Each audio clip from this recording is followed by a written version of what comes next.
going on, guys? Today I'm going to do a quick little tutorial on how I float fish for steelhead. So I haven't had any steelhead footage really because I haven't gone anywhere where it's really public, where I wouldn't feel bad about blowing out the spots. So as soon as I get any footage like that, where it's a pretty popular spot and I don't have to worry about blowing out anything, I will share it with you guys. But this year I've gotten probably about 6 to 8 fish on this setup.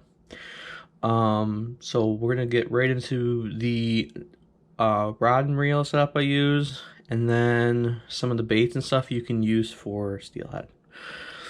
So to start with the reel, that is a Okuma Sheffield. I believe when I got it was about 200 bucks. Now I think, if I'm remembering correctly, it retails for $219.99 now, so they are a pretty penny. And then we go over to the rod that I have. It's a Douglas LRS. It's a 13.5 foot rod, rated for a 6 to 12 pound. I believe this is the medium action version of this. And then it goes up to 1/8 of an ounce to 3/4 of an ounce in terms of weight on there. So that's the rod. Again, a Sheffield for the reel. And then the Douglas rod. I believe that rod, when I got it at Captain Bob's, went for like $230, $220, somewhere in there. It was about 200 plus. So you're talking, this isn't by no means the most expensive Centerpin setup, but you're still talking about 400 bucks. So if you're gonna go this way, it's a little bit more expensive, but I think it's a lot more fun to catch them this way and a little bit easier than, say, a spinning setup or a bait casting setup. You can still use a bait caster and a spinning setup. You're gonna want something, depending on your creek size, obviously, or if you're gonna do the lower or anything like that, you're gonna need something bigger. At least a 10 footer. I like for your spinning and your bait casters. And then for reels, anything in the 3000 size, really, for reels.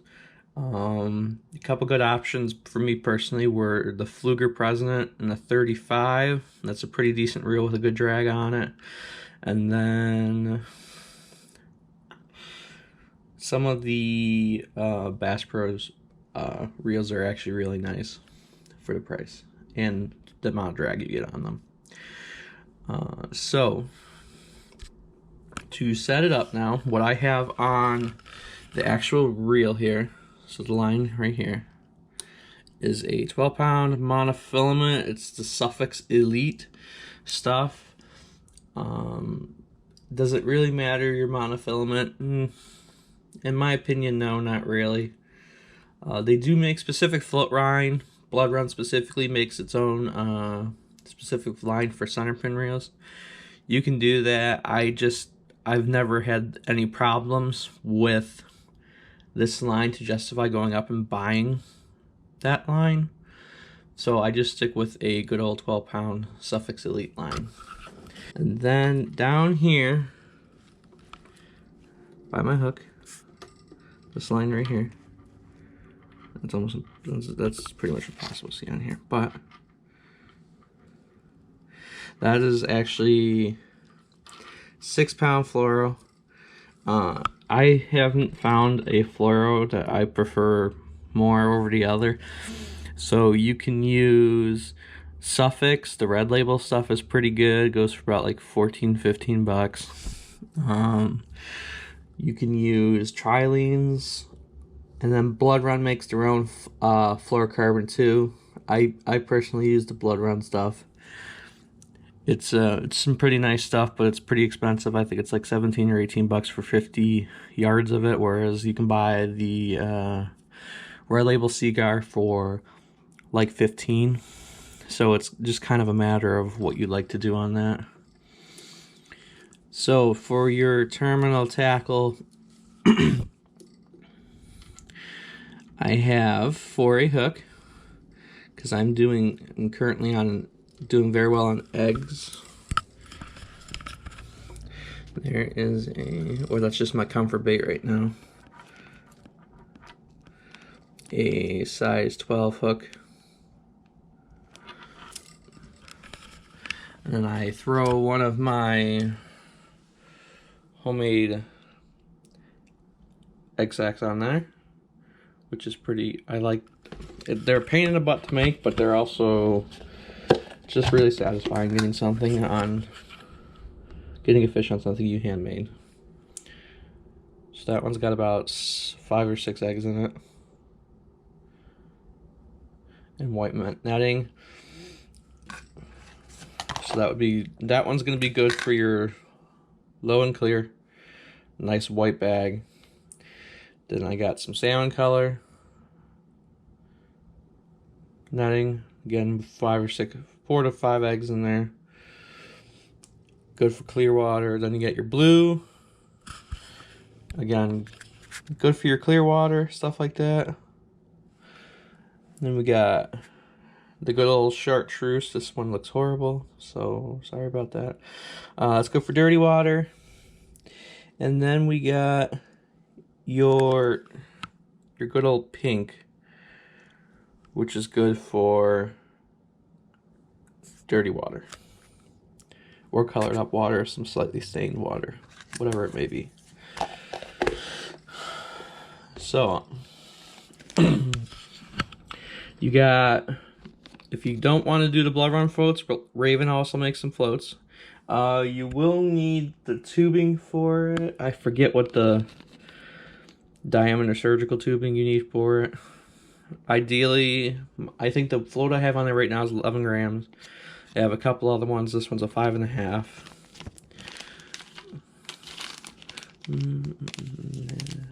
I can't believe it. Oh yeah, right here. They say right on them what they are, so if you're wondering what they are, the float's got it on there, right there.